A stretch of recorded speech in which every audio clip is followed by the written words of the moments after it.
बिल्लाहि मिनश शैतानिर रजीम बिस्मिल्लाहिर रहमानिर रहीम अल्हम्दुलिल्लाह वस्सलातु वस्सलामु अला रसूलिल्लाह व अला आलिहि व सहबिहि व मन वाला रब्बना ज़िदना इल्मा रब्बि यस्सिर व ला तुअस्सिर व तम्मिम अलैना बिल खैर रब्बि इश्रह लि सद्री व यस्सिर लि अम्री वहलुल उक़दतम मिन लिसानी यफ़क़हू क़ौली अल्लाहुम्मा सल्लि व सल्लिम अला नबीना मुहम्मद अल्लाहुम्मा इन्नी असअलुका इल्मन नाफ़िअन व रिज़्क़न तय्यिबन व अमलन मुतक़ब्बला। अस्सलामु अलैकुम व रहमतुल्लाहि व बाराकातुहु।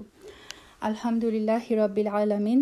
আমরা গত সপ্তাহে শুরু করেছিলাম কোরআনুল কারীমের 87 নাম্বার সূরা, যেটা হচ্ছে সূরাতুল আল আলা, সাব্বিহিসমা রাব্বিকাল আলা। এই সূরাটা আমরা শুরু করেছিলাম গত সপ্তাহে। আলহামদুলিল্লাহ আমরা 8 নাম্বার আয়াত পর্যন্ত তাফসীর করেছিলাম। আজকে ইনশাআল্লাহ আমরা 9 নাম্বার আয়াত থেকে শুরু করব।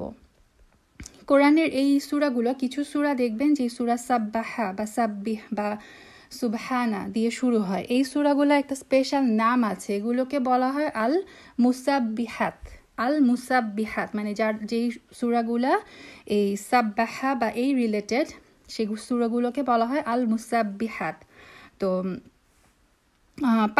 7টা সূরা আছে আল মুসাব্বিহাত, যেমন আল হাদিদ, আল হাশর, আসাফ। এই 3টা সূরা শুরু হয়েছে সাব্বাহা দিয়ে, সাব্বাহা। আর আল জুমা আর তাগাবুন শুরু হয়েছে ইউসাব্বিহু দিয়ে।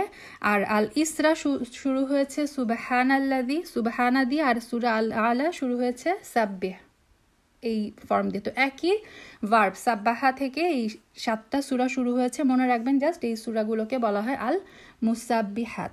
তো আমরা সেরকমই 87 নাম্বার সূরাটা শুরু করেছি।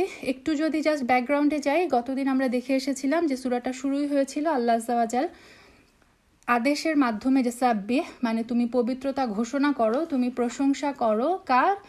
ইসমা রব্বিকাল আলা, সেই সুমহান রবের যিনি হচ্ছেন আল আলা। আল আলা মানে আমরা বলেছিলাম যে এটা হচ্ছে আল্লাহর একটা সিফাতি নাম, যেটার অর্থ হচ্ছে সর্বোচ্চ।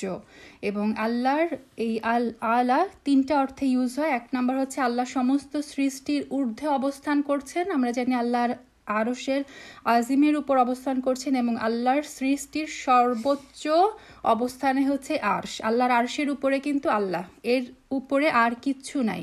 সো একদম সব সৃষ্টির ঊর্ধ্বে তিনি অবস্থান করছেন। 2 নম্বর ছিল তিনি মর্যাদার দিক থেকে সবার ঊর্ধ্বে, তিনি সুমহান মর্যাদার অধিকারী। আর 3 নম্বর ছিল ক্ষমতার দিক থেকে তিনি হচ্ছেন আল উলুল মানে কহার, যেটা কহার, সব কিছুই তার ক্ষমতাধীন। তো ক্ষমতার দিক থেকেও আল্লাহ হচ্ছেন আল্লাহ আলা, সবচেয়ে হাইয়েস্ট পজিশনে। তারপর আমরা 2 নম্বর আয়াত থেকে দেখেছিলাম যে 2 নম্বর আয়াত থেকে শুরু করে আল্লাহ আযজা ওয়া জাল তার যে রুবুবিয়াতের কিছু বর্ণনা আমাদের দিয়েছিলেন। রুবুবিয়াত মানে হচ্ছে আল্লাহ রব হিসেবে আমার জন্য যা যা করেন। আল্লাহ হচ্ছেন আমাদের ক্রিয়েটর, নারিশার, চেরিশার, সাস্টেইনার, প্রোভাইডার। তিনি রিজিক দেন, তিনি সৃষ্টি করেন, তিনি পথ দেখান, তিনি সব কিছু নির্ধারণ করে দেন। তিনি এখানে বর্ণনা করেছেন যে কিভাবে তিনি আমাদের সৃষ্টি করেছেন, তারপরে সুষমভাবে সেই সৃষ্টিটাকে সুঠাম ভাবে, মানে মানুষের সৃষ্টিটা হচ্ছে সর্বশ্রেষ্ঠ সৃষ্টি, হচ্ছে আশরাফুল মাখলুকাত। মানুষকে আল্লাহ আযজা ওয়া জাল ফি আহসানিল তাকভি মানে সর্বোচ্চ আকৃতিতে, সবচেয়ে বেস্ট আকৃতিতে তিনি মানুষকে বানিয়েছেন। এবং তিনি সব কিছু আমাদের জন্য পরিমিত করেছেন, দিন রাতের পরিমাণ থেকে শুরু করে মানুষের রিজিক, মানুষের আয়ু, সব কিছু নির্ধারিত। এগুলো আল্লাহ আযজা ওয়া জাল এই যে কদ্দারা, তিনি নির্ধারণ করে দিয়েছেন।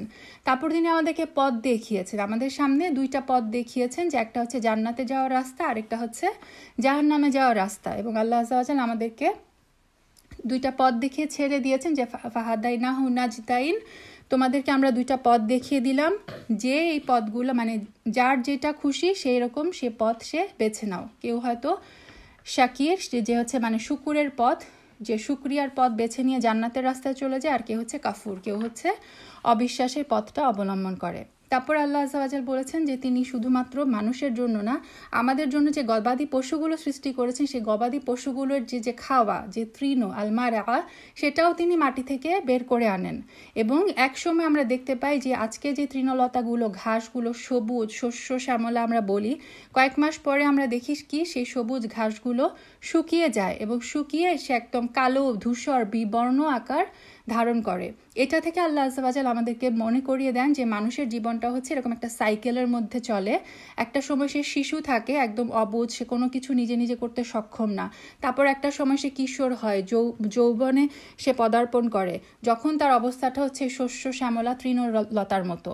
তারপর আবার যখন মানুষ বৃদ্ধ অবস্থার দিকে যায়, তখন সে ওই যে আবার তার ক্ষমতা কমতে থাকে, শরীরের শক্তি কমতে থাকে, সে আস্তে আস্তে ওই তার লাইফটা ধূসর হতে থাকে এবং একটা সময় মানুষ আবার মৃত্যুবরণ করে যেই মাটি থেকে তার জন্ম হয়েছিল সেই মাটিতে কিন্তু আবার সে মিশে যায়। তো এটা হচ্ছে আমাদের লাইফের এই সাইকেলটা। আল্লাহ আযজা ওয়া জাল কিন্তু কোরআনে বারবারই আমরা দেখি তিনি আমাদেরকে এই সাইকেলটার কথা মনে করিয়ে দেন যে তোমার উৎপত্তি কোথা থেকে ছিল এবং তোমার ফাইনাল পরিণতিটা কোথায়। এবং তারপর আল্লাহ আযজা ওয়া জাল রাসূল সাল্লাল্লাহু আলাইহি সাল্লামকে উদ্দেশ্য করে বলেছিলেন যে কোরআন আমরা আপনাকে শিখিয়ে দিব এবং আপনি সেটা ভুলে যাবেন না, এক্সেপ্ট যে অংশটুকু আমরা ভুলিয়ে দিতে চাই। মানে আল্লাহ যদি চান রাসূল সাল্লাল্লাহু আলাইহি সাল্লামকে কিছু কোরআনের কিছু অংশ উনি ভুলিয়ে দেন, যেরকম নাসখ মানসুখ আয়াতগুলোর কথা আমরা বলেছিলাম। এবং ফাইনালি 8 নম্বর আয়াতে আমরা দেখেছিলাম আল্লাহ বলেছিলেন যে ইসলামের যে শরীয়তটা, জান্নাতে যাওয়ার যে রাস্তাটা, সেটা তার নবীর জন্য এবং বাই ডিফল্ট আমাদের সমস্ত উম্মতের জন্য আল্লাহ আযজা ওয়া জাল সহজ করে দিয়েছেন। তার মানে এটা কিন্তু আল্লাহর ওয়াদা যে ইসলামের পথটা হচ্ছে অত্যন্ত সহজ। ওয়ানু ইয়াসসিরুকা লিল ইউসরা। আজকে আমরা 9 নম্বর আয়াত থেকে দেখি, আউযু বিল্লাহি মিনাশ শাইতানির রাজিম, ফাযাক্কির ইন নাফাআতিয যিকরা সায়াযাক্কারু মান ইয়াখশা ওয়া ইয়াতাজান্নাবুহাল আশকা الذي يصلى النار الكبرى ثم لا يموت فيها ولا يحيا قد أفلح من تزكى وذكر اسم ربه فصلى بل تؤثرون الحياة الدنيا والآخرة خير وأبقى إن هذا لفي الصحف الأولى صحف إبراهيم وموسى صدق الله العظيم। আমরা 9 নম্বর আয়াত থেকে চলে আসি। এখান থেকে আল্লাহ আযজা ওয়া জাল আমাদেরকে যে মানে দায়ী হিসেবে যে কাজ করা, মানুষকে যে উপদেশ দেওয়া, মানুষকে যে সৎ পথের দিকে আহ্বান করা, সেটার দিকে ইঙ্গিত দিচ্ছেন। আমাদের একটা কথা মনে রাখতে হবে যে সব কিছু কিন্তু আল্লাহর প্ল্যান অনুযায়ী হয়। এই সূরাতে আমরা দেখে এসেছি যে তিনি হচ্ছেন ফাকদ্দারা, তিনি হচ্ছেন সবকিছু তার নির্ধারণ। সো সব কিছু তার প্ল্যান অনুযায়ী হবে। আমাদের জাস্ট কাজ হচ্ছে দাওয়াত দেওয়া, পরিণামের কথা চিন্তা না করে দাওয়াত দেওয়া। দেখেন মুসা আলাইহিস সালাম, যে ফিরাউন, আমরা জানি যে ফিরাউন একটা স্বপ্ন দেখেছিল যে বনি ইসরায়েল থেকে এমন একটা ছেলে সন্তান আসবে যে হচ্ছে ফিরাউনকে ধ্বংস করে দিবে। সেই কারণে কিন্তু ফিরাউন বনি ইসরায়েলের কয়েক বছর ধরে হাজার হাজার ছেলে শিশুকে হত্যা করলো। কিন্তু আল্লাহ আযজা ওয়া জাল চেয়েছিলেন যে যেই মুসাকে মারার উদ্দেশ্যে ফেরাউন হাজার হাজার শিশু সন্তান হত্যা করলো, সেই মুসা আলাইহিস সালামকে আল্লাহ আযজা ওয়া জালের প্ল্যান ছিল ফেরাউনের ঘরেই সে লালিত পালিত হবে। মুসা আলাইহিস সালামের বাবা মার কোনো অর্থ ব্যয় করতে হবে না, ফেরাউনের টাকায় সে লালিত পালিত হবে, ফেরাউনের ঘরে ওরকম রাজকীয় পরিবেশে লালিত পালিত হবে। সো ফেরাউন যদি জানতো যে এই হচ্ছে সেই মুসা আলাইহিস সালাম, তাহলে কিন্তু সে ছোটবেলায় খুব সহজেই তাকে হত্যা করে ফেলতে পারতো। কিন্তু আল্লাহর প্ল্যান সেটা ছিল না। একটা সময় ফেরাউন মুসা আলাইহিস সালাম হিজরত করতে বাধ্য হলো, মাদিয়ানে তিনি চলে গেলেন এবং যখন আবার ফাইনালি আসেন, আমরা জানি সেই সিচুয়েশনটা যে যখন মুসা আলাইহিস সালামের সামনে হচ্ছে সমুদ্র আর পেছনে হচ্ছে ফেরাউনের বাহিনী, ফেরাউন তখন ভাবলো যে ফাইনালি এখন হচ্ছে মুসা আলাইহিস সালামকে সে হত্যা করতে পারবে। তখন আল্লাহ আযজা ওয়া জালের প্ল্যান কি ছিল? আল্লাহ আযজা ওয়া জাল তার নবীকে সাগরের মধ্যে রাস্তা বানিয়ে তার নবীকে পার করিয়ে দিলেন, মুসা আলাইহিস সালামকে বাঁচিয়ে ফেললেন। ঠিক তেমনি রাসূল সাল্লাল্লাহু আলাইহি সাল্লামের ক্ষেত্রে আমরা দেখি যে কুরাইশরা যখন ফাইনালি তাকে হত্যা করার জন্য তার বাড়ি ঘেরাও করলো, সেই হিজরতের রাতে আল্লাহ আযজা ওয়া জাল তার নবীকে অলৌকিক উপায়ে রাসূল সাল্লাল্লাহু আলাইহি সাল্লাম তাদেরই চোখের সামনে দিয়ে, তাদের চোখে ধুলা মেরে তাদের চোখের সামনে দিয়ে কিন্তু তিনি বের হয়ে গেলেন। তো এগুলো সবই হচ্ছে আল্লাহ আযজা ওয়া জালের প্ল্যান। ঠিক তেমনি আমরা যখন দিন প্রচার করব, দাঈ ইলাল্লাহর কাজ করব, তখন আমাদেরকেও মনে রাখতে হবে যে রেজাল্ট আমার হাতে না। আমাদের কাজ হচ্ছে জাস্ট আমরা যতটুকু শিখি, যে যতটুকুই শিখি সেইটুকু অন্যের কাছে পৌঁছে দেওয়া। আর কোথাও না পারি নিজের ঘরে, নিজের সন্তানকে, নিজের হাজব্যান্ডকে, নিজের ভাই বোনকে, নিজের আত্মীয় স্বজনকে আমরা যতটুকু শিখি ততটুকু আমাদেরকে দাওয়াতটা পৌঁছে দেওয়া কিন্তু আমাদের ইমানি দায়িত্ব, এটা কিন্তু আমাদের উপরে আল্লাহ আজ্জা ওয়াজালের নির্দেশ। দেখেন এখানে আল্লাহ আজ্জা ওয়াজাল বলছেন ফা যাক্কির, ফা মানে অতঃপর, তারপর যাক্কির, যাক্কির মানে আমরা বলি না যে জিকির করা, জিকির করা মানে কি স্মরণ করিয়ে দেওয়া, উপদেশ দেওয়া। আল্লাহ এখানে নির্দেশ দিচ্ছেন ফা যাক্কির, তারপর তুমি উপদেশ দাও, তুমি উপদেশ দাও, তুমি স্মরণ করিয়ে দাও। ইন যদি নাফাআতি যিকর, নাফা মানে হচ্ছে উপকার করা, যদি এই উপদেশ দেওয়াটা কল্যাণকর হয় তাহলে তুমি উপদেশ দাও। তো এই আয়াতটা যদি আমরা নর্মাল ট্রান্সলেশন এভাবে করি ওয়ার্ড টু ওয়ার্ড, যে কাজেই তুমি উপদেশ দাও যদি উপদেশ দেওয়া ফলপ্রসূ হয় বা উপদেশ কল্যাণকর হয়, এই আয়াতটার এরকম ডিরেক্ট ট্রান্সলেশন করলে আমাদের মানে বোঝায় অনেক সময় একটু কনফিউশন তৈরি হয়, যে তার মানে কি আমার যদি মনে হয় যে একে উপদেশ দিয়ে কোনো কাজ হবে না তাহলে কি আমি উপদেশ দিব না, তাই না? প্রথমে কিন্তু ওয়ার্ড টু ওয়ার্ড ট্রান্সলেশন করলে এরকমই মনে হয়, কিন্তু না, এটার মানে এইটা না যে অনুমান ভিত্তিক দাওয়াত, যে আমার মনে হচ্ছে যে উপদেশ দিলে কাজ হবে না তাহলে তাকে দাওয়াত দিব না, ব্যাপারটা কিন্তু এরকম না। যদি এরকমই হতো তাহলে কিন্তু রাসূল সাল্লাল্লাহু আলাইহি সাল্লাম আবু জাহেল অথবা ওমর রাদিয়াল্লাহু তাআলা আনহুর জন্য হেদায়েতের জন্য আল্লাহর কাছে দোয়া করতেন না। তো এই আয়াতটা দিয়ে মুফাসসিরগণ এই আয়াতের ব্যাখ্যা এভাবে বলেন যে এখানে তিনটা মেইন অর্থ নেওয়া যায়। একটা হচ্ছে, প্রথমটা হচ্ছে ইন শব্দটা আরবিতে এরকম অনেক জায়গায় আছে যে একটা শব্দ আরেকটা শব্দের অর্থ দেয়। তো মুফাসসিরগণ বলেছে এখানে ইন শব্দটা এসেছে আসলে কদের অর্থে, কদ মানে অবশ্যই। তার মানে আমরা যদি ধরি যে ইন শব্দটা এখানে যদির অর্থে না কদের অর্থে আসে, যে অবশ্যই, তাহলে আয়াতটার অর্থ এরকম হয় যে উপদেশ দাও কারণ উপদেশ অবশ্যই কল্যাণকর হবে, কারণ উপদেশ অতীতের যে লোকরা তাদের ক্ষেত্রেও উপকারী হয়েছে।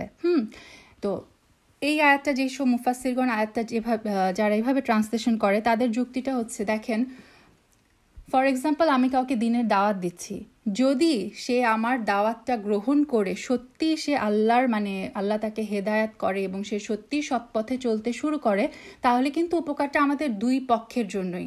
যেহেতু আমি তাকে দাওয়াত দিলাম, সো আমি সেই দাওয়াত দেওয়ার সোয়াবটা পেয়ে গেলাম, আমার জন্য সেটা উপকারী হলো, এবং সে যদি দাওয়াতটা গ্রহণ করে সত্যি আল্লাহ আজ্জা ওয়াজালের নির্দেশগুলো মানা শুরু করে তাহলে কিন্তু সেও উপকারী হলো। আর যদি আপনি এমন কাউকে উপদেশ দেন যে আপনার দাওয়াত হয়তো শুনলো না, তারপরেও উপকারী কিন্তু আপনি হয়ে গেলেন, কারণ কি আপনি আপনার যে দাওয়াত দেওয়ার কাজটা সেটা কিন্তু আপনি করে ফেললেন, ওইটার জন্য কিন্তু আল্লাহ আজ্জা ওয়াজাল আপনাকে সোয়াব দিবেন। এবং ওই যে সেই ব্যক্তি যে আপনার কথা শুনলো না, এটার ক্ষেত্রে আরেকটা উপকার কি হলো, সে কিন্তু আপনি কিন্তু দায়মুক্ত হয়ে গেলেন কিয়ামতের দিন।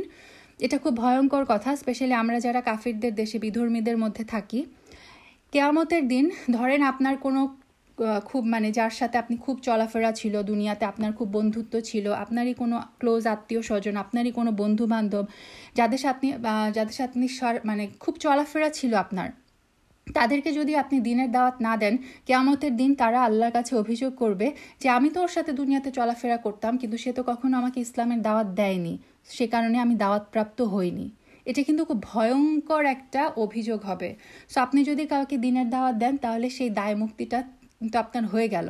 সে মানলো কি না মানলো তার ব্যাপার, কিন্তু সে আপনার বিরুদ্ধে কিয়ামতের দিন কোনো ওজর পেশ করতে পারবে না। এটা একটা গেল। সেকেন্ড অর্থ হচ্ছে, কোনো কোনো মুফাসসিরগণ বলেন যে এই আয়াতের কিছু অংশ উজ্জ আছে এরকম যে ফাযাক্কির ইন নাফাআতি যিকরা আও লাম তানফা, মানে হচ্ছে আও লাম তানফা মানে হচ্ছে অথবা উপকার নাই হোক, মানে আপনি উপদেশ দিন, উপদেশ কল্যাণকর হোক অথবা কল্যাণকর না হোক আপনি উপদেশ দিন, সর্বাবস্থায় আপনি উপদেশ দিন। এটা হচ্ছে একটা অর্থ, যে আপনার যদি এরকমও মনে হয় যে না এই ব্যক্তি কখনোই দিনের পথে আসবে না, তারপরেও আপনি ওই যে দায়মুক্তির কারণে দায়মুক্তির জন্য আপনি উপদেশ দিয়ে যান। আর থার্ড অর্থ হচ্ছে, যদি আমরা ইনের অর্থ যদিই নেই, সেক্ষেত্রে মুফাসসিরগণ এভাবে বলেন যে সেই ক্ষেত্রে মিনিংটা হবে যে আপনি যখন উপদেশ দিবেন, ধরেন আপনি কাউকে উপদেশ দিচ্ছেন, বারবার উপদেশ দিচ্ছেন, বারবার বলছেন, কিন্তু একটা সময় এরকম না হয়ে যায় যে আপনি যাকে উপদেশ দিচ্ছেন তার জন্য আপনি বিরক্তির কারণ হয়ে যান। তাহলে হবে কি, ইসলামের থেকে সে হয়তো আরও বেশি দূরে সরে যাবে। সো ওই লিমিটটা আপনাকে বুঝতে হবে। এটা হচ্ছে দায়ী ইলাল্লাহর ক্ষেত্রে মানে বুদ্ধিমত্তার পরিচয় দিতে হয়, যে আপনি কার সাথে কোন লেভেলে কতটুকু মানে দাওয়াত আপনি দিবেন। হয়তো একজন মানুষ ধরেন যে বিধর্মী, সে যদি এসে প্রথম দিন আপনার সাথে কথা বলতে শুরু করে, আপনি যদি প্রথমেই তাকে ভাবেন যে না, তাকে যেহেতু আমি পেলাম, আজকেই আমি তাকে ইসলামের সব কিছু শিখায় ফেলবো, তাহলে কি হবে, সে কিন্তু ভয় পেয়ে বরং আরও দূরে সরে যাবে। সো এই যে আস্তে আস্তে কখন কতটুকু কোন লেভেলে, এবং আরেকটা ব্যাপার হচ্ছে কার সাথে আপনি কিভাবে দাওয়াত দিবেন। আপনি যখন একদম ধরেন যারা অশিক্ষিত, যাদের ধরেন প্রাতিষ্ঠানিক কোনো শিক্ষা নাই, তাদেরকে আপনি যখন দাওয়াত দিবেন, তাদের সাথে আপনি যে ল্যাঙ্গুয়েজটা ইউজ করবেন, আবার একজন অনেক বেশি শিক্ষিত পিএইচডি হোল্ডারকে আপনি যখন দাওয়াত দিতে যাবেন, আপনার ল্যাঙ্গুয়েজ কিন্তু চেঞ্জ হয়ে যাবে। দুইজনকে কিন্তু আপনি একই ভাষায় দাওয়াত দিলে সেটা তার জন্য মানে উপকারী হবে না। এই ক্ষেত্রে তাফসির ইবনে কাসিরে এসেছে যে একবার আলী রাদিয়াল্লাহু তাআলা আনহু, মানে তারও তো ওই যে তলেবুল ইলম ছিল, মানে প্রত্যেক সাহাবীরই কিন্তু আন্ডারে কিছু স্টুডেন্ট থাকতো। তো একবার এরকম হলো যে আলী রাদিয়াল্লাহু তাআলা আনহু তার ওই মানে স্টুডেন্টদেরকে নিয়ে এক জায়গায় গেলেন, তিনি কিছু বয়ান করলেন। তো ফেরার সময় তার এক স্টুডেন্ট আলী রাদিয়াল্লাহু তাআলা আনহুকে বললেন যে আপনি তো সবসময় ওই হাদিসটার কথা বলেন, কিন্তু আজকে যে আপনি ওই হাদিসটা উল্লেখ করলেন না। তখন আলী রাদিয়াল্লাহু তাআলা আনহু উত্তর দিলেন যে আমি যদি এখানে এই হাদিসটা বলতাম, তাহলে এটা বরং তার জন্য আরও উল্টা মানে ফিতনার কারণ হয়ে যেত। মানে হচ্ছে সে এই জিনিসটা বুঝতে পারতো না। তার মানে এটা থেকে আমরা বুঝি যে কোথায় কোন কথা বলতে হবে, কোথায় কোন ভাষা বলতে হবে। মানে উনি এভাবে বলেছিলেন যে যদি তোমরা কারোর সাথে এমন কথা বলো যা তার জন্য বোধগম্য নয়, তবে তোমাদের জন্য যেটা কল্যাণকর কথা সেটা তার জন্য বরং অকল্যাণ বয়ে আনবে। তার মানে মানুষের সাথে যখন মানুষের আমরা কোনো কথা বলবো, তারা বুঝতে পারছে এইরকম ভাষায় হচ্ছে তার সাথে আমার কথা বলতে হবে। তো এটা হচ্ছে একটা দায়ী ইলাল্লাহর ক্ষেত্রে মানে এটা খুব ইম্পর্ট্যান্ট একটা বিষয়। আচ্ছা, তো আমরা এটা মোটামুটি এটুকু বুঝলাম যে আমাদেরকে উপদেশ দিতে হবে এবং রেজাল্টের চিন্তা আমরা করব না। আমাদের জাস্ট কাজ হচ্ছে মনে রাখতে হবে আমরা যতটুকু শিখলাম সেটা আমরা যাকে বলছি সে মানুক কি না মানুক তাদেরকে আমরা বলাটা আমাদের দায়িত্ব, এবং মানে ইন্টেলেকচুয়ালের সাথে মানে বুদ্ধিমত্তার সাথে তার সাথে আমি কথা বলবো। তারপর আল্লাহ বলছেন যে সায়াযাক্কারু মাই ইয়াখশা, সা মানে শীঘ্রই, ইয়াযাক্কারু এখানে আসলে শব্দটা ছিল ইয়াতাযাক্কারু, তাযাক্কারা ইয়াতাযাক্কারু। ইয়াতাযাক্কারুটাকে আবার কখনো কখনো আল্লাহ আযজা ওয়া জাল এরকম ইয়াযাক্কারু এই তা বাদ দিয়ে দায়ের উপরে তাসদীদ নিয়ে আসেন, সায়াযাক্কারু।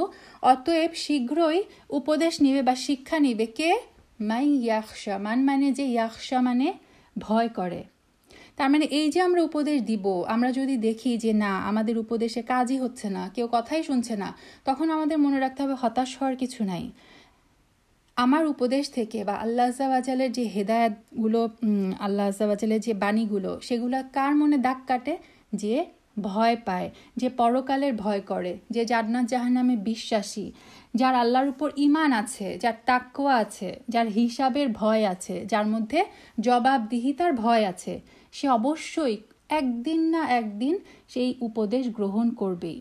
আমরা যদি আশেপাশে স্পেশালি এটা দেখা যায় যে ফ্যামিলি মেম্বারদের মধ্যে, ধরেন আমরা কাউকে বলছি, আমার মা বাবা, আমার আত্মীয় স্বজন, আমার ভাই বোন, আমার সন্তান বলে যাচ্ছি, অথচ তার মানে আমি দেখছি যে তার মধ্যে আমার কথার কোনো এফেক্ট পড়ছে না, তখন মনে রাখতে হবে যে আমরা কখনো তার উপর থেকে হতাশ হয়ে যাব না বা আমরা তাকে ঘৃণা করব না।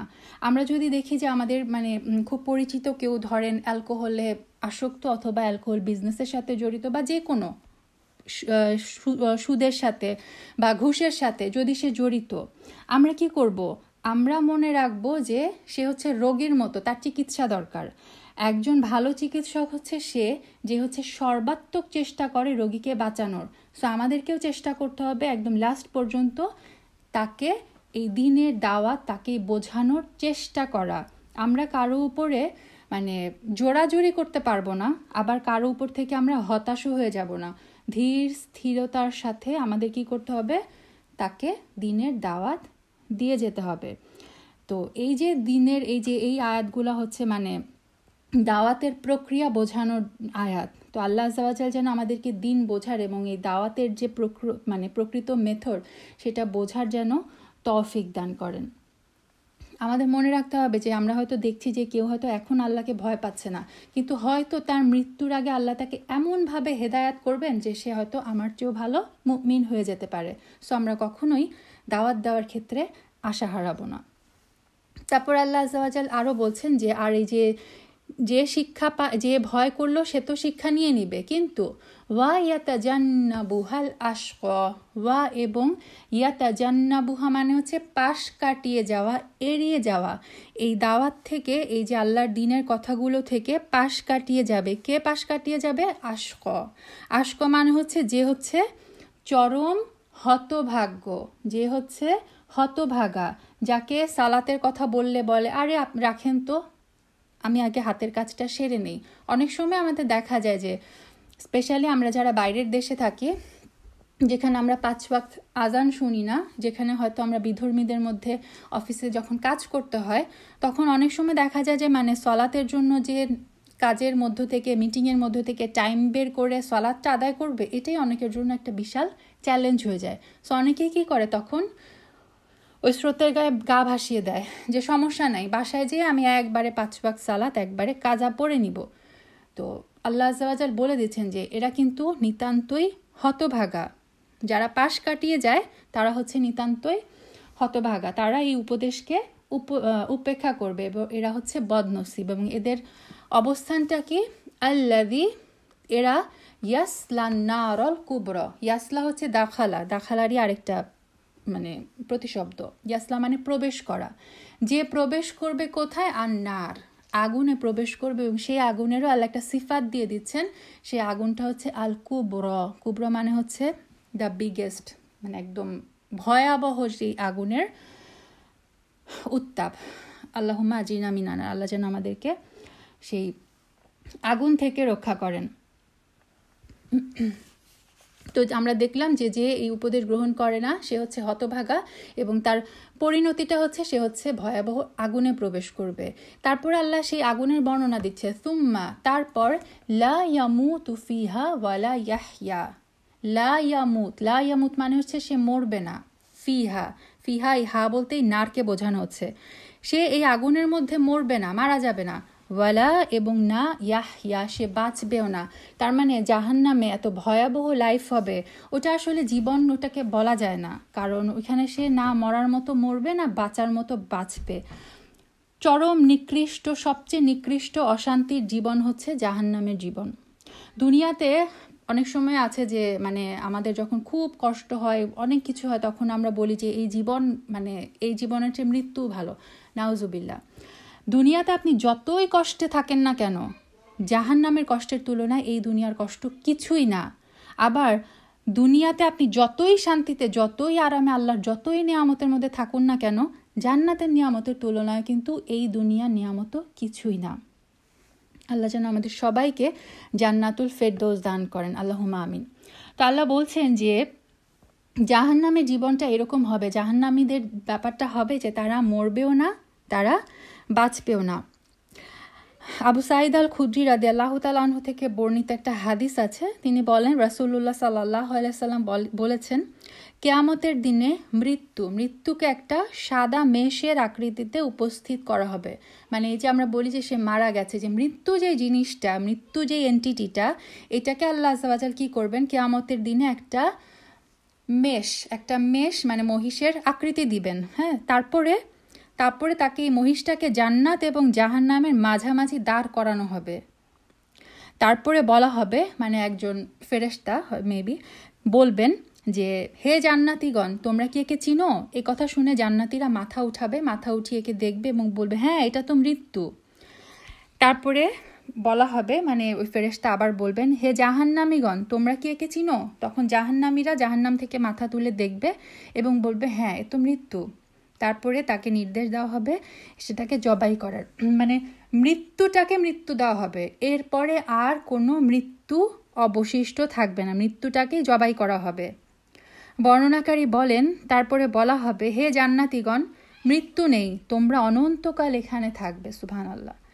এবং হে জাহান্নামীরা, মৃত্যু নেই, তোমরা অনন্তকাল এখানেই থাকবে।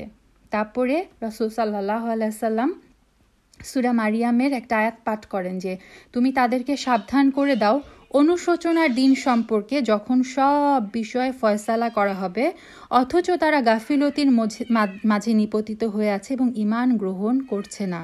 মানে জাহান্নামীদের জন্য সেই কিয়ামতের দিনটাকে রাসূল সাল্লাল্লাহু আলাইহি ওয়াসাল্লাম, এটা কোরআনে সূরা মারিয়ামে আছে, এটাকে বলা হয়েছে অনুশোচনার দিন। যখন তারা দেখবে যে মৃত্যুটাকে মৃত্যু হয়ে গেছে, মৃত্যু হয়ে গেছে, তার মানে আমরা যখন ধরেন অনেক সময় হয় না যে কেউ হয়তো প্রচণ্ড কোনো একটা অসুস্থতায় বা কারো যখন সমস্ত শরীর পুড়ে যায়, তখন এত যন্ত্রণা সে ভোগ করে, দেখে মনে হয় যে মৃত্যু হলে তার জন্য বরং ভালো, কারণ মৃত্যু হলে কি ওই যন্ত্রণাটার অবসান হয়ে যাবে। জাহান্নামের ব্যাপারটা সেরকম না। জাহান্নামীরা একটা সময়, এটাও কোরআনে আছে যে জাহান্নামের যে দারোগা মালিক, সে মালিককে ডেকে বলে, মালিক তোমার মানে রবকে বলো আমাদের মৃত্যু দিতে, আমরা এই যন্ত্রণা সহ্য করতে পারছি না। তখন মালিক বলবে যে তোমাদের তো আর মৃত্যু নাই, মৃত্যু হয়ে গেছে, সো এরপরে আর কেউ মানে আর তোমরা মরবা না। এবং আমরা জানি সেই ভয়াবহ আয়াতটা যে সূরা নিসাতে আল্লাহ আযজা ওয়া জাল বলেছেন জাহান্নামীদের শাস্তি সম্পর্কে, যে কুল্লামা নাদিজাত জুলুদুহুম, যখনই তাদের যে জুলুদ মানে চামড়াগুলো জ্বলে যাবে, মানে জাহান্নামীরা শাস্তি ভোগ করতে করতে যখন আগুনে তাদের চামড়াগুলো জ্বলে যাবে, পুড়ে যাবে, বাদদালনাহুম জুলুদান গায়রাহা, তাদের এই চামড়াগুলোকে আমরা অন্য চামড়া, নতুন চামড়া দিয়ে আমরা পাল্টে দিব। কেন? লিয়াযুকুল আযাব, যেন তারা আযাব ভোগ করতে পারে। মানে আপনার একটা চামড়া যদি পুড়ে যায়, তখন তো আর সেখানে কোনো সেন্স থাকবে না। আল্লাহ আযজা ওয়া জাল কি করবেন? চামড়া পুড়ে গেলে সেই চামড়া চেঞ্জ করে নতুন চামড়া এনে আবার তার শাস্তি শুরু হবে। তো এই শাস্তি তার মানে অনন্তকাল চলতেই থাকবে। আল্লাহুম্মা জিনা মিনান নার। তো এইটা হচ্ছে সেই জাহান্নামের মানে ভয়াবহ চিত্র, যেখানে তারা মরবেও না, বাঁচবেও না, মানে বাঁচবে না বলতে হচ্ছে বাঁচার মতো বাঁচা না, এইটাকে বাঁচা বলে না, এটা হচ্ছে চরম দুর্বিষহ অশান্তিকর একটা জীবন তারা পার করবে এই জাহান্নামে। তারপর আল্লাহ বলছেন, কদ আফলাহা মান তাযাক্কা ওয়া যাকারা ইসমা রাব্বিহি ফাসাল্লা। কদ নিশ্চয়ই, আফলাহা মানে হচ্ছে সে সফল কাম হয়েছে, সে সাফল্য লাভ করলো। কে? মান তাযাক্কা, যে পবিত্র হলো, যে পবিত্রতা অর্জন করলো। জাকাত শব্দটা আমরা সবাই জানি, যে আমরা বলি যে জাকাত হচ্ছে মালের মানে মালকে পবিত্র করে। জাকাত শব্দটার অর্থই কিন্তু আসলে পবিত্রতা। জাকাত দিলে মালের যে ময়লাটা ছিল সেটা দূর হয়ে যায়, মানে মালটা পবিত্র হয়ে যায়, হক আদায় হয়ে যায়। এবং এই তাজকিয়া যেটা, হ্যাঁ, আমরা তাজকিয়াতুন নাফস নিয়ে কিন্তু আলোচনা করেছিলাম এর আগে। তো তাজকিয়া যেটা, সেটা শুধুমাত্র একটা হচ্ছে বাহ্যিক দিক, আরেকটা হচ্ছে ভেতরের আভ্যন্তরীণ দিক। যেমন সলাতের কথা যদি আমরা চিন্তা করি, সলাতের একটা শর্ত হচ্ছে কাপড় পাক হতে হবে, জায়গা পাক হতে হবে, অজু করতে হবে, অজু ছাড়া কোনো সলাত হবে না। তার মানে কি, সলাতের জন্য আপনার একটা আউটওয়ার্ড যে ফিজিক্যাল যে জিনিসগুলো, সেগুলোর একটা পবিত্রতা, তাজকিয়ার দরকার আছে। ঠিক তেমনি সলাতের জন্য দরকার হচ্ছে আপনার অন্তরের পরিশুদ্ধি। আমার অন্তর যদি শিরক মুক্ত না হয়, রিয়া মুক্ত না হয়, বেদাত মুক্ত না হয়, তাহলে কিন্তু আমার সেই সলাত আদায় মানে হবে না, আল্লাহর কাছে গ্রহণযোগ্যতা পাবে না। তার মানে আমরা দেখলাম যে সলাত আল্লাহর কাছে গ্রহণযোগ্য হওয়ার জন্য বাহ্যিক যে জিনিসগুলা আউটওয়ার্ডলি প্লাস হচ্ছে আমার অন্তরের দুই জায়গারই তাজকিয়া, দুই জায়গারই পবিত্রতার দরকার আছে। ঠিক তেমনি আল্লাহ আযজা ওয়া জাল বলছেন যে মানে সফলকাম সেই ব্যক্তি যে পবিত্র হলো। কিসের থেকে পবিত্র হলো? সব কিছু থেকে। তার অন্তরের যে রোগ, অন্তরের রোগ কি কি?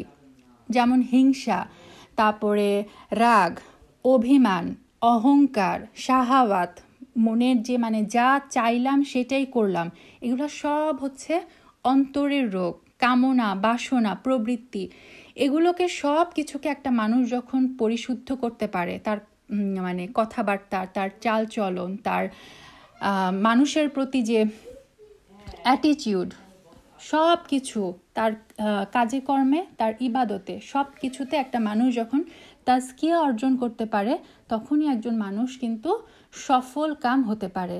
এবং তারপরে আল্লাহ আযজা ওয়া জাল বলেছেন যে যে সফল কাম হয় সেই সৌভাগ্যবান ব্যক্তিরা কি করে, ওয়া যাকারা ইসমা রাব্বিহি, সে স্মরণ করে কিসের, তার রবের নামের।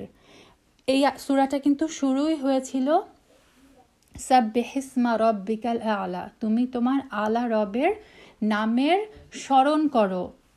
আল্লাহ আযজা ওয়া জাল 15 নম্বর আয়াতে এসে বলছেন যে সেই হচ্ছে সফলকামী, সফলকাম ব্যক্তি যারা, তারাই কি করে, তারাই আল্লাহর নাম স্মরণ করে এবং ফাসাল্লা, তারপরে তারা সালাত আদায় করে।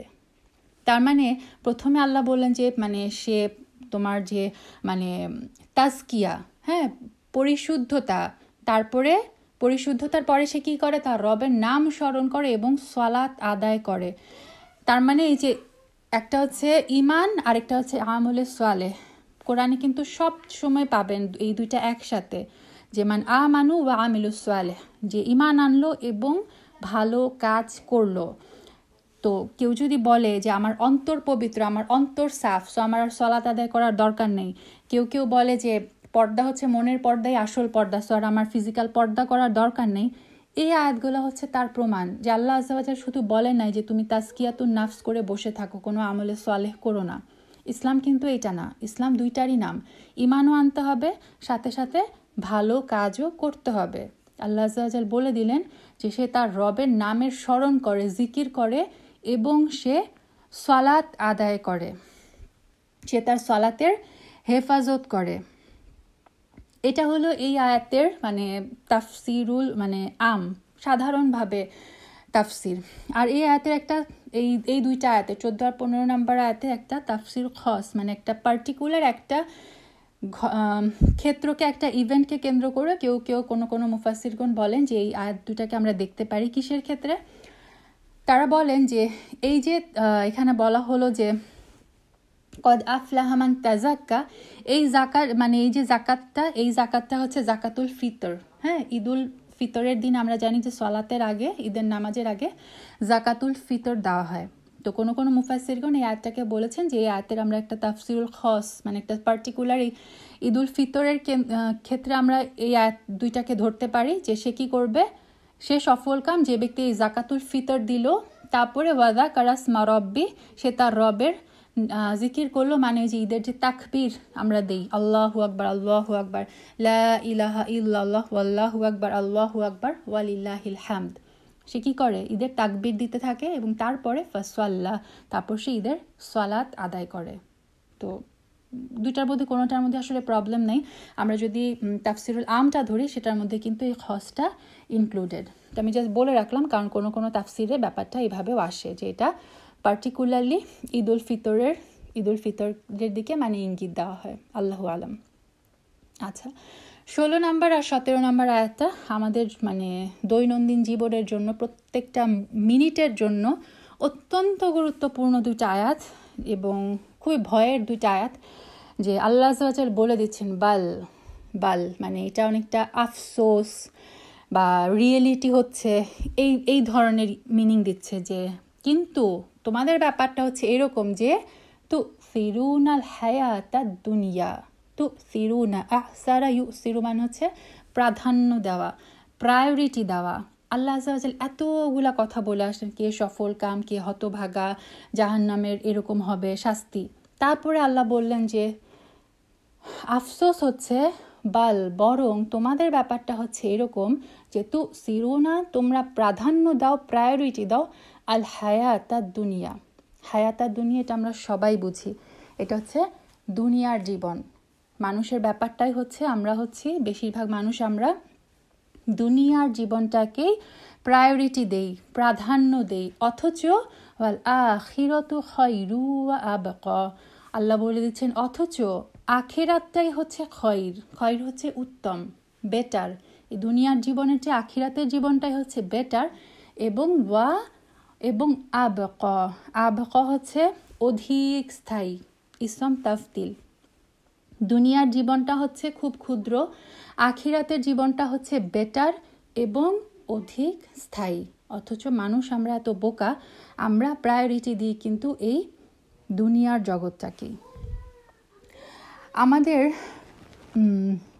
মানে তাহলে আমরা দেখলাম যে আল্লাহ বললেন যে তোমরা যখন কথায় কর্মে অন্তরে পাক পবিত্রতা অর্জন করতে তোমাদেরকে বললাম, রবের নামের জিকির করতে বলল আল্লাহ, সালাত আদায়ের কথা বলল, কিন্তু আমরা কি করি? সব কিছু বাদ দিয়ে প্রায়োরিটি দিচ্ছি, অগ্রাধিকার দিচ্ছি পার্থিব জীবনটাকে।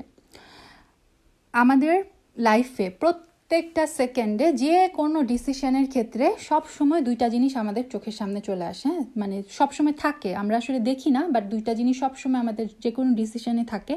একটা হচ্ছে দুনিয়া, একটা হচ্ছে আখিরাত। প্রত্যেকটা ডিসিশনে, ফর এক্সাম্পল আমি যে খাবো এটার মধ্যেও কিন্তু দুইটা ডিসিশন থাকে, হালাল খাবো নাকি হারাম খাবো। এটা মানে মুসলিম প্রধান দেশগুলোতে যারা থাকেন তারা অনেক ভাগ্যবান, তাদেরকে এই টেস্টটার মধ্য দিয়ে যেতে হয় না, আলহামদুলিল্লাহ। আমরা যারা বিধর্মীদের দেশে থাকি, বাইরে যে কোনো রেস্টুরেন্টে খেতে গেলে আমাদেরকে দেখতে হয় এই রেস্টুরেন্টে কি হালাল খাবার সার্ভ করে কি না। হালাল খাবার সার্ভ করলেও সেই রেস্টুরেন্টে একই কিচেনে কি মানে পর্ক সার্ভ করা হয় কি না, বা অ্যালকোহল কোথায় কিভাবে সার্ভ করা হচ্ছে, অনেক কিছু কিন্তু যারা বাইরের মানে বিধর্মীদের দেশে থাকে তাদেরকে কিন্তু এই টেস্টগুলোর মধ্য দিয়ে প্রতিনিয়ত যেতে হয়। আপনি মাংস কিনবেন, এই মাংসটা কি হালাল না হারাম আপনাকে সিল খুঁজে বের করতে হয়। তো এটা গেল যেমন খাওয়ার ক্ষেত্রে। আমি মানে কাপড় পরবো, আমি কি কাপড় পরবো, আমার মন যা চায় সেটা পরবো নাকি আল্লাহ যেভাবে বলেছেন সেভাবে করব। মানে আমি এক জায়গায় যাব, সেই জায়গায় যে যাব আমি কিছু শুনবো, আমি কান দিয়ে কি শুনবো, হালাল শুনবো না হারাম শুনবো। তো প্রত্যেকটা ক্ষেত্রে আমি এই জায়গায় জব করব, এই জায়গায় জব করলে কি মানে আল্লাহর অসন্তুষ্টির পথে চলে যাব নাকি আমি শরীয়ত মেনটেন করে জব করতে পারবো। আমি বলতে চাচ্ছি যে আমাদের লাইফে প্রত্যেকটা ডিসিশনের ক্ষেত্রে এই দুইটা জিনিস আমাদের সামনে চলে আসে, দুনিয়া এবং আখিরাত। আমি দুনিয়াকে প্রায়োরিটি দিব নাকি আমি আখিরাতকে প্রায়োরিটি দিব। প্রবলেম হচ্ছে আমার মতো দুর্বল ইমানের যারা, তারা আমরা কি করি বেশিরভাগ টাইমকে এই যে দুনিয়ার টেম্পোরারি জীবন, এই যে এখন চোখের সামনে যেটা আছে আমরা কি করি সেটাকেই প্রাধান্য দিয়ে ফেলি।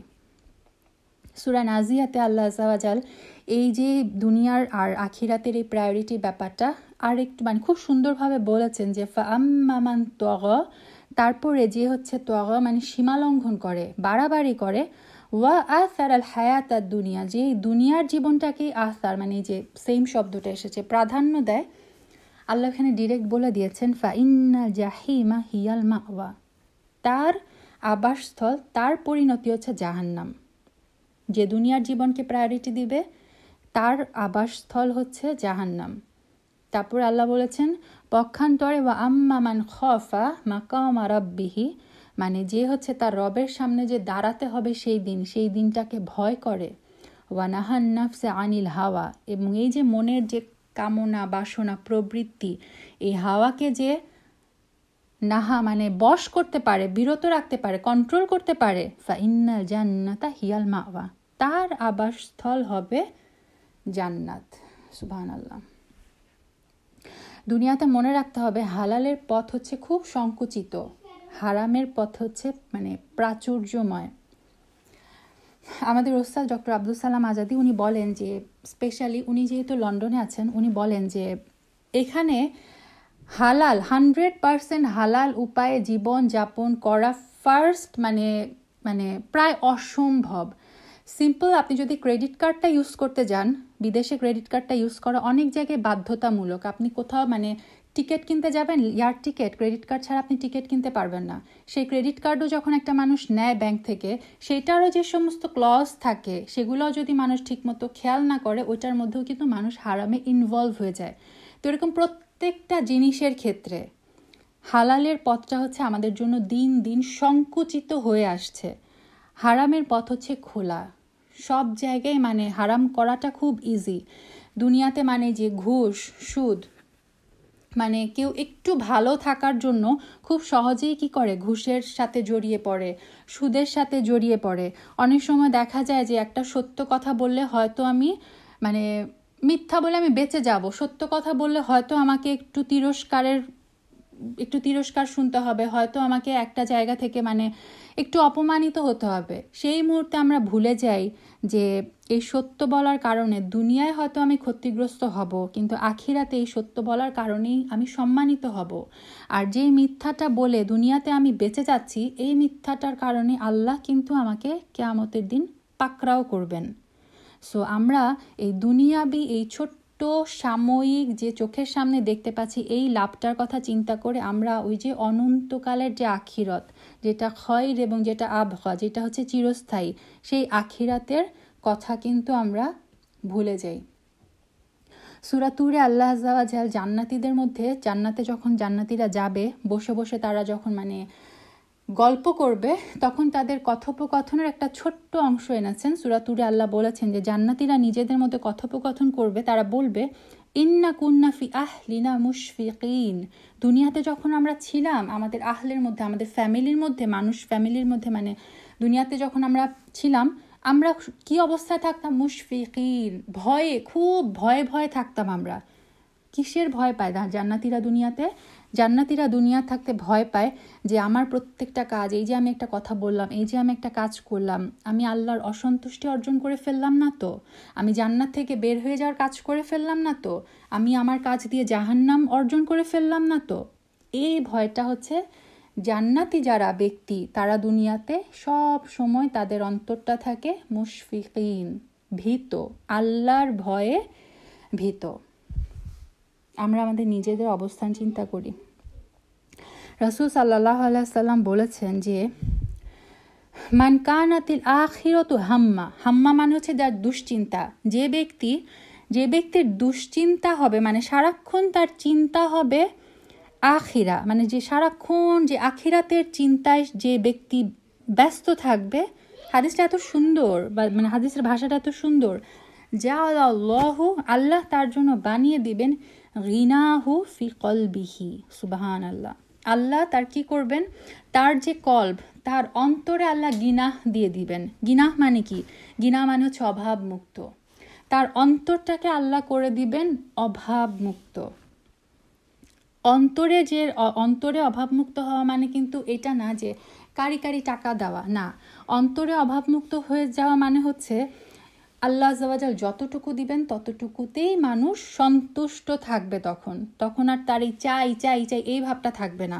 আল্লাহ যদি তাকে কম রিজিক দেন, সে কম রিজিকেই সন্তুষ্ট থাকবে।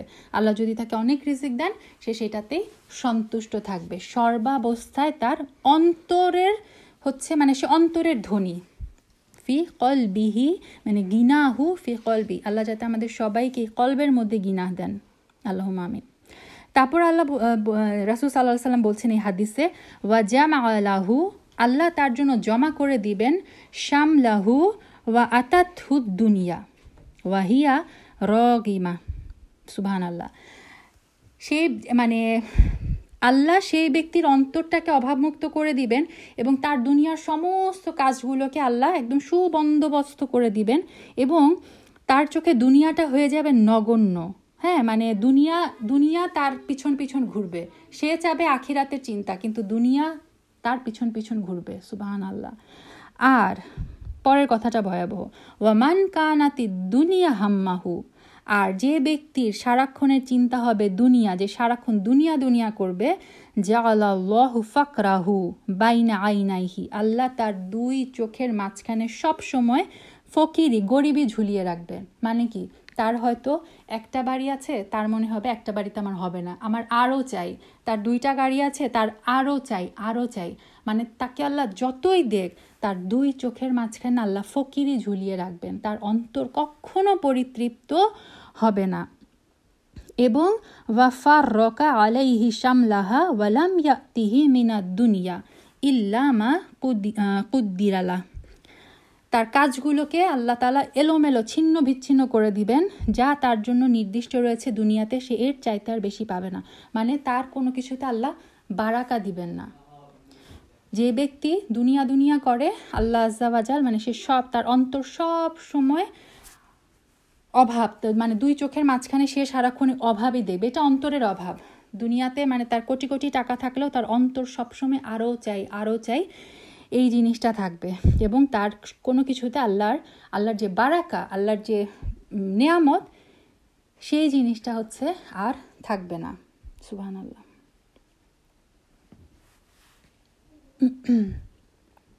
আচ্ছা, তার মানে আমরা দেখলাম যে মানে এই যে অসন্তুষ্ট আত্মা আর মানে যার অন্তর হচ্ছে মানে ঘৃণা, যার অন্তর হচ্ছে পরিতৃপ্ত, এই দুইটার মধ্যে আমরা পার্থক্য দেখলাম।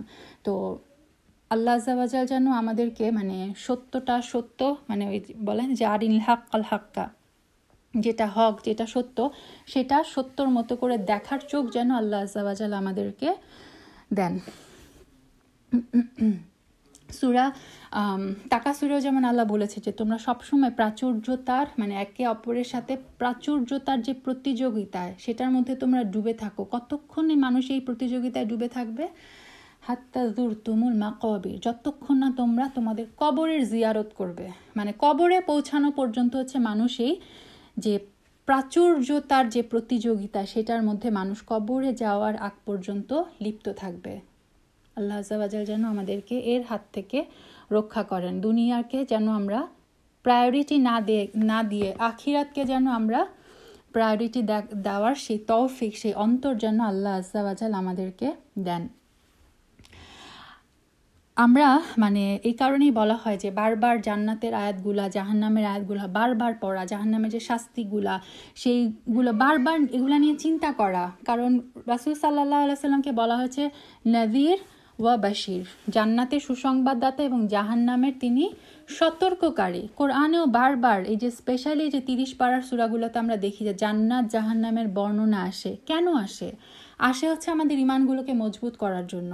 আসে হচ্ছে মেইন কথা এইটাই যে আমরা হচ্ছে দুনিয়ার জীবনকে প্রাধান্য দিই। আল্লাহ তো আমাদেরকে বানিয়েছেন, আল্লাহ আমাদেরকে জানেন।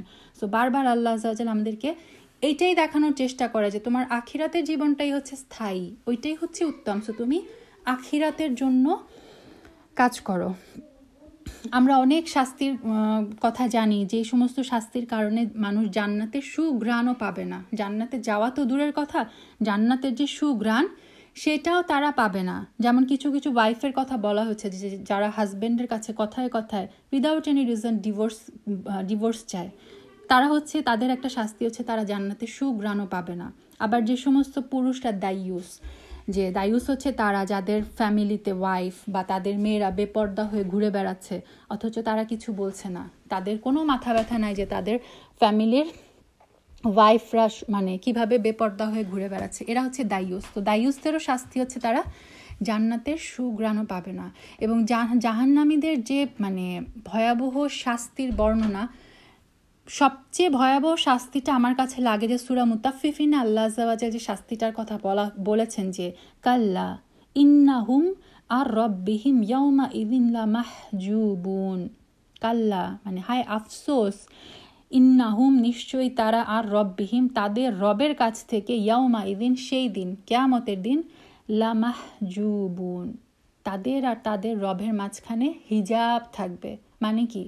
জাহান্নামীদের সবচেয়ে বড় শাস্তি হচ্ছে তারা তাদের রবকে দেখতে পারবে না, আল্লাহ আজ্জা ওয়াজালকে তারা দেখতে পারবে না। তাদের আর তাদের রবের মাঝখানে সেদিন হিজাব থাকবে, লামাহজুবুন হিজাবের আড়ালে থাকবে আল্লাহ আজ্জা ওয়াজাল। তো ওইটা হচ্ছে আমার কাছে মনে হয় সবচেয়ে বড় শাস্তি। তো সারাক্ষণই আমাদের এগুলো নিয়ে আসলে চিন্তা করতে হবে এবং মানে সারাক্ষণ ওই যে মানে আল্লাহর রহমত থেকে আমরা দূরে যেন না সরে যাই, আমাদের উপর আল্লাহর যে নিয়ামত সেটা ধ্বংস যেন হয়ে না যায়। আমাদের পাপের একটা শাস্তি কিন্তু হচ্ছে যে পরিবারের উপর থেকে, রিজিকের উপর থেকে বারাকা চলে যাওয়া, তারপরে দিন পালন করা কঠিন হয়ে যায়।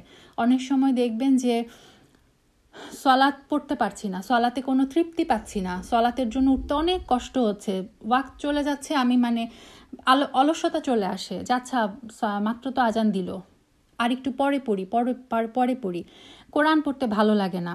হ্যাঁ, তারপরে এগুলো খুব কঠিন কথা, অনেক সময় আমরা এগুলো পাত্তা দিই না, কিন্তু মনে রাখতে হবে এগুলো কিন্তু আমাদের পাপের ফল। আমরা একটা সিরিজ করেছিলাম যে since the poison of the heart, doctor Haifa ইউনুসের বই থেকে। তখন আমরা দেখে এসেছিলাম যে আমরা যখন পাপ করি সেটার মানে কতভাবে আমাদের উপর ইফেক্ট পড়ে, আমরা সেটা বুঝতেও পারি না। আমরা এত বোকা, আমরা সেটা বুঝতেও পারি না যে এই যে আমার উপর থেকে বারাকা চলে যাচ্ছে, আমি যে দিন পালন করা আল্লাহর নির্দেশ পালন করা যখন কঠিন হয়ে যায়, সেটাও মনে রাখতে হবে সেটা কিন্তু আমার জন্য একটা বিশাল একটা শাস্তি। হয়তো আমরা সেটা অনুধাবন করার মতো সেই অন্তরও হয়তো আল্লাহ আমাদের নাই, আল্লাহ মাফ করুক। মৃত্যুর কথা আমাদের বেশি বেশি স্মরণ রাখতে হয় যে এই অবস্থায় যদি মরে যাই, ধরেন আমি একটা পাপ করছি, এই অবস্থায় যদি আমি মরে যাই, আমি যদি তওবা করার সুযোগটা না পাই, তাহলে আমি আল্লাহর সামনে কিভাবে দাঁড়াবো। এই চিন্তাগুলো একটা মানুষের সারাক্ষণই করা উচিত। এই কারণে যে 30 পারার এই সূরাগুলা কিন্তু বারবার আমাদেরকে এগুলাই মনে করিয়ে দেয়। তারপর আল্লাহ বলছেন ইন্না হাযা, নিশ্চয়ই এটা, এটা বলতে কোনো মুফাসসিরগণ বলেছেন এই যে লাস্টের আয়াতগুলো, যে ওয়াযাকারা ইসমা রাব্বিহি ফাসাল্লা বাল তুসিরুনাল হায়াতাদ দুনিয়া ওয়াল আখিরাতু খায়রু আবকা, এই আয়াতগুলা, অথবা কোনো মুফাসসিরগণ বলেছেন এই পুরা সূরা আল আলাতে আল্লাহ যে কথাগুলো বললেন, এই সবগুলার কথা বলা হচ্ছে এই হাদার মধ্যে, যে এগুলা লাফি, লা মানে অবশ্যই, ফি মানে ছিল, এগুলা ছিল কোথায় ছিল, ফি সুহুফিল উলা। সুহুফ মানে হচ্ছে সহিফা মানে হচ্ছে পুস্তক, ছোট পুস্তক, আর সুহুফ হচ্ছে সহিফার প্লুরাল, সুহুফ মানে অনেকগুলা পুস্তিকা। আল উলা মানে হচ্ছে পূর্ববর্তী। রাসূল সাল্লাল্লাহু আলাইহি ওয়াসাল্লামের আগে যত নবী রাসূল এসেছিলেন, অনেক নবী রাসূলদের উপরে আল্লাহ আযজা ওয়া জাল কিতাব নাজিল করেছিলেন, সহিফা নাজিল করেছিলেন। তো সেই সুহুফগুলোর মধ্যে আল্লাহ বলেন এই কথাগুলা ছিল, এই কথাগুলা নতুন না, এটা উম্মতি মুহাম্মাদের জন্য শুধু না, যুগ যুগ ধরে সৃষ্টির আদিকাল থেকে আল্লাহ আযজা ওয়া জাল এই কথাগুলা সব কিতাবে সুহুফের মধ্যে বলে এসেছেন। তারপরে আল্লাহ জাস্ট এক্সাম্পল দিয়েছেন সুহুফি ইব্রাহিমা ওয়া মুসা, ইব্রাহিম আলাইহিস সালামের যে সুহুফ ছিল, মুসা আলাইহিস সালামের যে সুহুফ ছিল, তাওরাত ছিল। কেউ বলেছেন তাওরাতেরই হয়তো কতগুলা খণ্ড ছিল, যেমন কোরআনে অনেকগুলা পারা নিয়ে কোরআন, তাওরাতও হয়তো অনেকগুলো খণ্ডে খণ্ডে ছিল। তো এক একটা খণ্ডকে সাহিফা বললে পুরা তাওরাতটাকে সুহুফ ধরা যায়। এভাবে কেউ এটাকে ব্যাখ্যা করেছেন যে ইব্রাহিম আলাইহিস সালামের উপর যেটা নাজিল হয়েছিল, মুসা আলাইহিস সালামের উপর যা নাজিল হয়েছিল, সেই সুহুফগুলোর মধ্যে আল্লাহ আযজা ওয়া জাল এই কথাগুলাই বলে এসেছেন। তো এই যে এত অসাধারণ একটা সূরা আল আলা, আমরা প্রথম দিন বলে এসেছি যে রাসূল সাল্লাল্লাহু আলাইহি সাল্লাম কত ফ্রিকুয়েন্টলি সূরাটা পড়তেন। বেতের নামাজে উনি পড়তেন, ঈদের সালাতে উনি পড়তেন, জুমার সালাতে উনি পড়তেন। এত অসাধারণ একটা সূরা আমরা পড়লাম। আল্লাহ আযজা ওয়া জাল যেন আমাদেরকে বোঝার, এই সূরা থেকে আমরা যাই শিখলাম, বোঝার এবং সেই অনুযায়ী আমল করার তৌফিক দেন। কোরআন আমাদের সবসময় বুঝে বুঝে পড়তে হবে আল্লাহ আযজা ওয়া জালের, তাহলে আমরা কি করব, শুকরিয়া আদায় করতে পারবো। একটা কথা মনে রাখতে হবে, আমরা সবসময় বলি যে আমাদের শুকরিয়া আদায় করতে হবে, আমরা শুকরিয়া আদায় করলে আল্লাহ তাআলা আরো বাড়িয়ে দিবেন, তাই না, আমাদের নিয়ামত। কিন্তু শুকরিয়া মানে কি আসলে? শুকরিয়া মানে অনেকেই বুঝে যে শুধু মুখে মুখে আলহামদুলিল্লাহ আলহামদুলিল্লাহ বলা। শুকরিয়ার মানে কিন্তু শুধু এই মুখে মুখে লিপ সার্ভিস দেওয়া না। শুকরিয়ার একটা অর্থ হচ্ছে আল্লাহর যে নিয়ামতগুলাকে, সেগুলো আল্লাহর শুকরিয়ার পথে ব্যবহার করা। মানে কি, এই যে আল্লাহ আমাকে চোখ দিয়েছেন, চোখের নিয়ামত দিয়েছেন, এই চোখগুলাকে আমি ইউজ করব আল্লাহর শুকরিয়ার পথে। এই চোখগুলাকে আমি হারামের পথে ব্যবহার করব না, এমন কোনো কাজ করব না যেটাতে আল্লাহ আযজা ওয়া জালের অবাধ্যতা করা হয়। এই চোখ দিয়ে আমি হারাম কিছু দেখব না। এই যে আল্লাহ আমাকে দুইটা কানের নিয়ামত দিয়েছেন, এই কান দিয়ে আমি হারাম কিছু শুনবো না, আমি মিউজিক শুনবো না, আমি গীবত শুনবো না।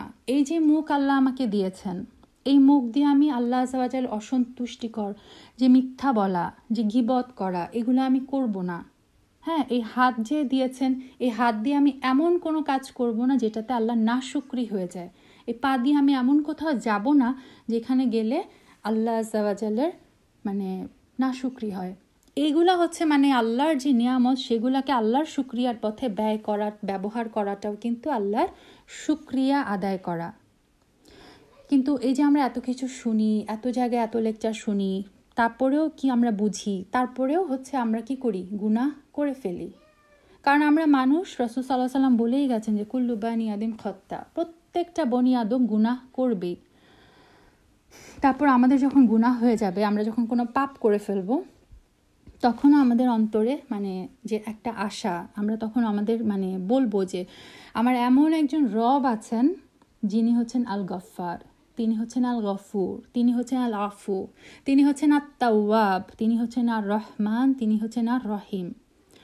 আল্লাহ আযজা ওয়া জাল জানেন যে অনেক জিহাদ করে, অনেক চেষ্টার পরেও আল্লাহ আমি গুনাহ করে ফেলি, আল্লাহ আমি অনেক শুনি, অনেক বলি, অনেক কিছু বুঝি, কিন্তু হে আল্লাহ আমি তারপরেও গুনাহ করে ফেলি। আল্লাহ তুমি তো আমার রব, তুমি তো আমাকে বলেছো যে তোমার রব, তোমার যে রহমত সেটা থেকে কখনো নিরাশ না হতে।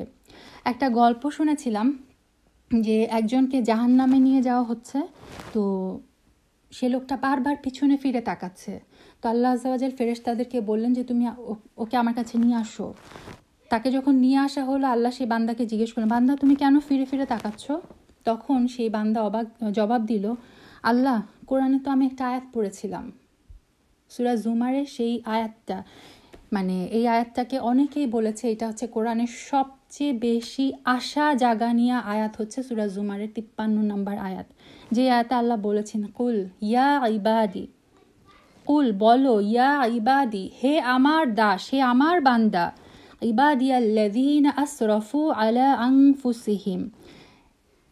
আল্লাহ কাদেরকে তার ইবাদ বলছেন, তার দাস বলছেন? আল্লাযীনা আসরাফু, যারা আসরাফ করে ফেলেছে, মানে বাড়াবাড়ি করেছে, আলা আনফুসিহিম, তারা নিজেদের উপরে বাড়াবাড়ি করে ফেলেছে, যারা নিজেদের উপরে জুলুম করেছে, মানে হচ্ছে যারা দোষ করেছে, যারা আমার আপনার মতো অপরাধ করেছে, যারা অপরাধী, যারা পাপ করে ফেলেছে, আল্লাহ তাদেরকে ডেকে ডেকে বলছেন, হে আমার বান্দা, লা তাকনাতু মির রাহমাতিল্লাহ, তোমরা নিরাশ হইও না আমার রহমত থেকে। সুবহানাল্লাহ। আল্লাহ আযজা ওয়া জাল আমরা যারা আমাদের মতো পাপী বান্দীদেরকে, পাপী বান্দাদেরকে ডেকে ডেকে বলছেন, হে আমার বান্দা তোমরা আমার রহমত থেকে নিরাশ হইও না। ইন্নাল্লাহা ইয়াগফিরু যুনুবা জামিআ, নিশ্চয় নিশ্চয় আল্লাহ সমস্ত গুনাহ, যুনুবা জামিআ, জামিআ মানে সব, নিশ্চয় আল্লাহ সমস্ত গুনাহ ক্ষমা করে দেন। ইন্নাহু হুয়াল গফুরুর রহিম, কারণ তিনি হচ্ছেন নিশ্চয়ই, তিনি হচ্ছেন আল গফুর, পরম ক্ষমাশীল, তিনি হচ্ছেন পরম দয়ালু। তো আল্লাহ আযজা ওয়া জাল এই স্টোরিটাতে, এই গল্পটাতে আছে যে তখন বান্দা এই আয়াতটা পাঠ করে শোনালো যে আল্লাহ কোরআনে তো এই আয়াতটা পড়েছিলাম, সে কারণে আমি তোমার রহমত থেকে নিরাশ হয়ে যাচ্ছি না, এই কারণে আমি বারবার পিছন ফিরে তাকাচ্ছি যে আমার রব তো ওয়াদা করেছে যে তিনি সব গুনাহ ক্ষমা করে দিবেন। তখন আল্লাহ ফেরেশতাদেরকে বললেন যে আমি একে মাফ করে দিলাম, তোমরা একে জান্নাতে নিয়ে যাও। আল্লাহ আযজা ওয়া জাল যেন আমাদের সমস্ত ভুল ত্রুটিগুলোকে ক্ষমা করে দেন, তার আনুগত্য করার পথটাকে যেন আমাদের জন্য সহজ করে দেন। আল্লাহ যেন আমাদের নাফসগুলোকে নাফসুল মুতমাইন্না করে দেন, আমাদের কলবগুলোকে কলব সালিম করে দেন। আল্লাহুম্মা আইজ্জাল ইসলাম ওয়াল মুসলিমিন, আল্লাহুম্মা আইজ্জাল ইসলাম ওয়াল মুসলিমিন ওয়া আযিল্লাল শিরকা ওয়াল মুশরিকিন, আল্লাহুম্মা আমিন। সুবহান রাব্বিকা রাব্বিল ইজ্জাতি আম্মা ইয়াসিফুন ওয়া সালামুন আলাল মুরসালিন, আলহামদুলিল্লাহি রাব্বিল আলামিন। সুবহানাকা আল্লাহুম্মা ওয়া বিহামদিক, আশহাদু আল্লা ইলাহা ইল্লা আনতা, আস্তাগফিরুকা ওয়া আতুবু ইলাইক। আসসালামু আলাইকুম ওয়া রাহমাতুল্লাহি ওয়া বারাকাতুহু।